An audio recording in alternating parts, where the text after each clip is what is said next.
Hello, I'm Senator Mary Landrieu, and welcome to another installment of Mary's Mail.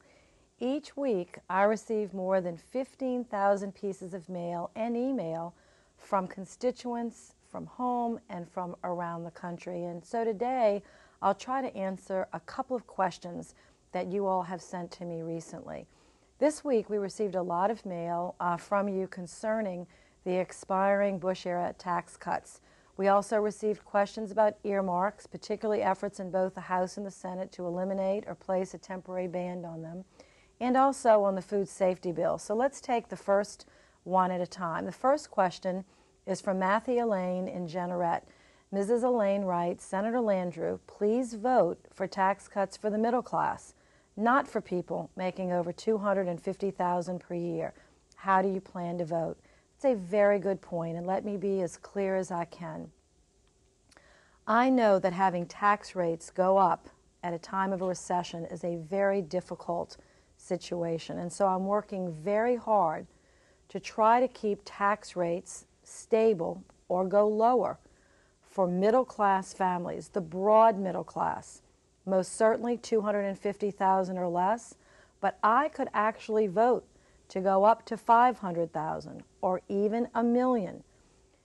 Everything below that should absolutely get a tax cut. Unfortunately, and unbelievably to me, the Republican leadership, and in an arrangement with President Obama, is contemplating providing income tax cuts, dividend tax cuts, and capital gains tax cuts to families making over $1 million a year.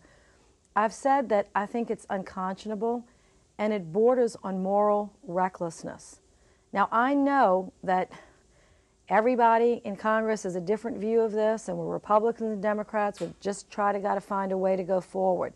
But I'm going to be very hard-pressed to vote to borrow $43 billion from everybody else, from the poor, the middle class, and the fairly well-to-do, to give it to families with incomes of $1 million or more. So I hope we can negotiate somewhere between $250,000 and $1 million, but absolutely go no, not a penny more than $1 million. And use that $43 billion that we wouldn't have borrowed either to secure Social Security or reduce our deficit. So it's going to be a fight over this weekend. I'd love to hear your views, but those are mine on that particular point.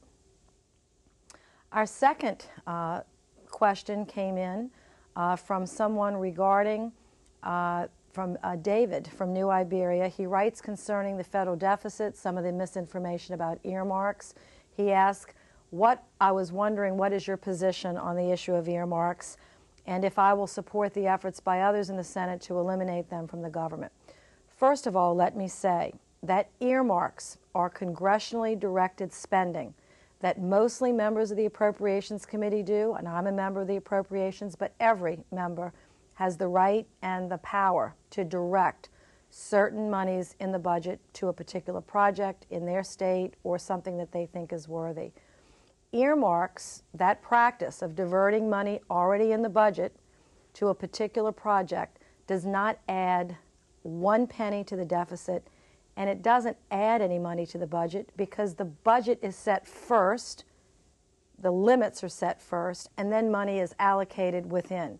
So the reason that I do support congressionally directed funding is A, it doesn't bloat the budget. B, we funded hundreds of millions of dollars of important projects in Louisiana, from highways to health care to transportation to not-for-profit organizations that do tremendous work, whether it's in the area of social services or health care. These projects are critical. Many of our mayors, our businesses, particularly our shipping interests. The Calcasieu River the other year was dredged in large measure because of money that I was able to get into the budget through directed spending. So I want to make sure that our earmarks are transparent, that there is reform to the process, that nothing is done, behind the scenes, but everything is done publicly, out in the open. Potentially there could be some fair allocations between members, but I really don't think it's in Louisiana's interest for our delegation, particularly Rodney Alexander, who's a Republican on the House side, and myself, a Democrat on the Senate side, to give up our opportunity and power to direct money to Louisiana, particularly when it's helped in so many important instances.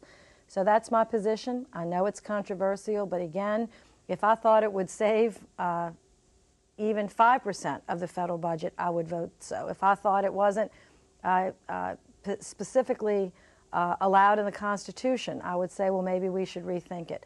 But it is the prerogative of Congress to direct funding.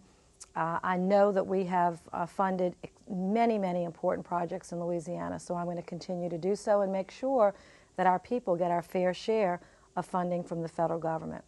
And our last question today is from Stephen in Covington. Stephen and his wife grow fruits and vegetables in their garden. They sell their produce at the local farmers market. He's concerned about the food safety bill, and he says, and he asked me, will it prohibit us from having a home garden and taking our goods to the farmers market? Absolutely not. There's nothing in this bill that regulates homegrown fruit and vegetables. We want to promote urban markets. We want to promote the idea that people would grow fresh fruit and vegetables in their backyards and take them to a community market. So that is, just contrary to the actual nature of the bill and purpose of the bill. And many of the local issues like that will still be managed locally. Covington may have some rules, St. Tammany Parish may have some rules, Louisiana may have some rules, but it's not the federal government's either goal or objective, or was it in this bill, that we would declare any kind of difficulty for those markets. One good thing I was able to get in this bill to make sure that when we eat food from restaurants or when we import it from other countries, that it's safe. Many of our children and families have been getting sick on things that have been imported from the country, so we really cracked down on that. The other thing I was able to get is a special provision for our oysters from Louisiana and our oystermen who have been under such stress with the hurricanes and then with the oil spill.